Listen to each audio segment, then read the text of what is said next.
अस्सलाम वालेकुम नाज़रीन, मैं हूं अली गफ़ार। किसान फूड स्टूडियो के यूट्यूब चैनल पर आपको खुशामदीद कहता हूं। नाज़रीन, अब से इस नए सेगमेंट गुफ्तो शनीद में बहुत से लोग हमारे मेहमान बनेंगे और इनमें पब्लिक फ़िगर भी हो सकते हैं और साथ साथ ऐसी पर्सनैलिटीज़ भी हो सकती हैं जिनकी ज़िंदगी में हर टॉपिक पर नज़र हो, एक गहरी नज़र हो। आज जो हमारे मेहमान हैं, मौसूफ़ ने अपनी इब्तदाई तालीम सिंध से हासिल की, सिंध का एक शहर शहदादपुर से हासिल की। उसके बाद अपनी बैचलर की डिग्री इस्लामिक यूनिवर्सिटी इस्लामाबाद से हासिल की, मैस कम्युनिकेशन किया और साथ साथ एक निजी चैनल में भी एज अ कंटेंट राइटर अपना जो है वो काम करते रहे। और कहा जाता है कि अगर आप पिंडी और इस्लामाबाद में रहते हैं तो रियल एस्टेट के सेक्टर से आपका ताल्लुक़ ना हो, ये बात मानने में नहीं आती। सो रियल एस्टेट के सेक्टर में भी अपनी खिदमात सर अंजाम दी। सो आज के हमारे जो मेहमान हैं वो हैं अबू बकर हमीद। कैसे हैं आप? अल्हम्दुलिल्लाह अली, मैं बिल्कुल ठीक। आप का बहुत बहुत शुक्रिया, आपने अपने सेगमेंट का हिस्सा मुझे बनाया और मैं इसमें अपनी पूरी जो है वो कोशिश करूँगा कि आपके लिए बेहतरीन अपना जो है ना तजिया पेश कर सकूँ। अच्छा अबू बकर, बात सिंध की आई है तो मुझे एक सवाल मेरे जहन में आया कि सिंध और पंजाब की लाइफ कैसे डिफरेंट, क्योंकि आपका ज़्यादातर अरसा सिंध में भी गुजरा है और सिंध में आपने अपनी कॉलेज तक की इब्तदाई तालीम सिंध के एक कॉलेज से ही हासिल की और स्कूल भी यकीनन उधर से ही आपने पढ़ा।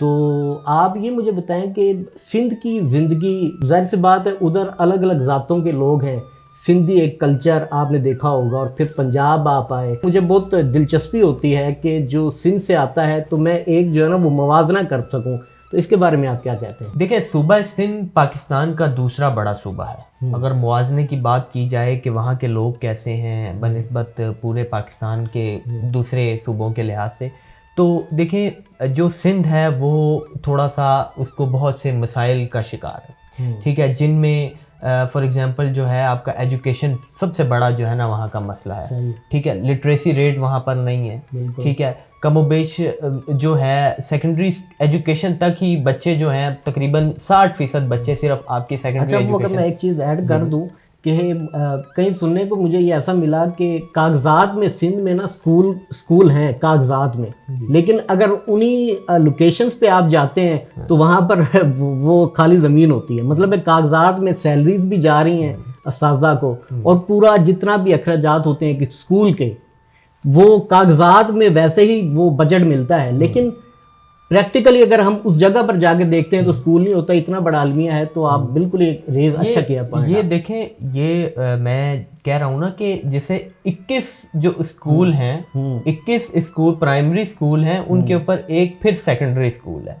सही है, ठीक है ना। अब उन 21 में से वर्किंग कंडीशन में कितने हैं ये मुझे इल्म नहीं है। सही है, ठीक है। 21 शो किए हैं। अब उनमें से आपकी बात बिल्कुल ठीक है कि कागजात में वो 21 मौजूद तो हैं, लेकिन क्या उन 21 में हर इदारे में भी 200-300 बच्चों की तादाद मौजूद है या नहीं मौजूद? बिल्कुल। ठीक है। अगर 200-300 वहां पर रजिस्टर्ड बच्चे हैं, ठीक है, तो वहां पर उनकी हाजिरी किस हिसाब से है? ठीक है। क्या वो महीने में 24 दिन वहां पर अवेलेबल होते हैं स्कूल में स्टडी के लिए? क्या वो स्कूल को सुबह 8 से 2 बजे तक जो टाइम है 6-7 घंटों का, वो उतना वहाँ पर मिल रहा है? जो वहाँ के उस्तादा हैं, क्या वो इतने कैपेबल हैं कि वो जो बच्चे हैं उनके मेयार के ऊपर पूरा उतर सकें?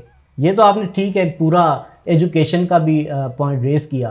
तो मेरा जो है एक और सवाल है कि सिंध में कैसा कल्चर है? मतलब सिंध के लोग मिलनसार हैं, मेहमान नवाज हैं, या उधर कल्चर कैसा है? उधर के दोस्त जो अभी आपको याद आते हैं कि आप पंजाब में इतना अरसा हो गया कि आप पंजाब में रहते हैं, आपको जो पिछले जो कॉलेज या स्कूल के दोस्त याद आते हैं? सिंध का जो कल्चर है मेहमान नवाजी के लिहाज से बहुत अच्छा है। आप अगर वहाँ चले गए हैं तो वो आपको बहुत अच्छा प्रोटोकॉल देंगे, ठीक है। सिंध पंजाब के अंदर भी इसी तरह है, ठीक है। देखिए कंपैरिजन इनका, मुझे अबू बकर एक बात याद आई कि हम किसी गाँव में किसी शख्स से मिलने गए तो उधर हम एक हवेली में चले गए, तो वो जिस जगह पर हमने जाना था वो जगह नहीं थी जहां हम चले गए थे। पहले तो हमें उन्होंने चाय पिलाई, चाय के बाद फिर हमारी खैर आफियत, और जैसे सिंध में जो है वो कहते बाबा ठीक आयो साईं के डालें, बाबा के डालें, तो ठीक है हम समझे कि हम राइट जगह पर हम आए। तो शायद वो बंदे को हमने कॉल की, लेकिन उन्होंने कहा कि यार आप गलत जगह पर हैं। तो मुझे हैरानगी हुई कि उन्होंने अपनी हवेली के अंदर हमें बिठाया, हमें चाय पिलाई, खाने का पूछा और उसके बाद हमारी खैरो आफियत पूछी। तब से फिर मैं जो है ना वो सिंधी जो कल्चर है उसका गर्विदा होने लगा। मैंने जो सुन रखा है कि इस्लामिक यूनिवर्सिटी में काफ़ी शानदार लोग भी जो है वो पढ़ के गए हैं। तो आप अपनी यूनिवर्सिटी के बारे में बताएं कि इस्लामिक यूनिवर्सिटी को आपने कैसे पाया? देखें, बिल्कुल इस्लामिक यूनिवर्सिटी मेरी मादरे इल्मी है, ठीक है। वो मेरे लिए बहुत अच्छे उसने प्लेटफॉर्म दिए, ठीक है। आपने जैसे बात की कि बहुत पहले नॉन फेसेस वहाँ से पढ़ चुके हैं, ठीक है। बिल्कुल ऐसे ही है। इस्लामिक यूनिवर्सिटी जो है वो उसका जो लॉ है, लॉ प्लस शरिया जो है वो पूरे पाकिस्तान में दूसरे तीसरे नंबर पर आता है। इसके अलावा कोई और वाक़या बताएं अपनी यूनिवर्सिटी का। ज़ाहिर सी बात आपने 4 साल एक जगह पर गुजारे, रोज़ आना और जाना, और दोस्त भी आपके नए नए ज़ाहिर सी बात बने होंगे, और उधर के असातिज़ा से भी ज़ाहिर सी बात आप मुस्तफ़ीद हुए होंगे तालीम के हवाले से।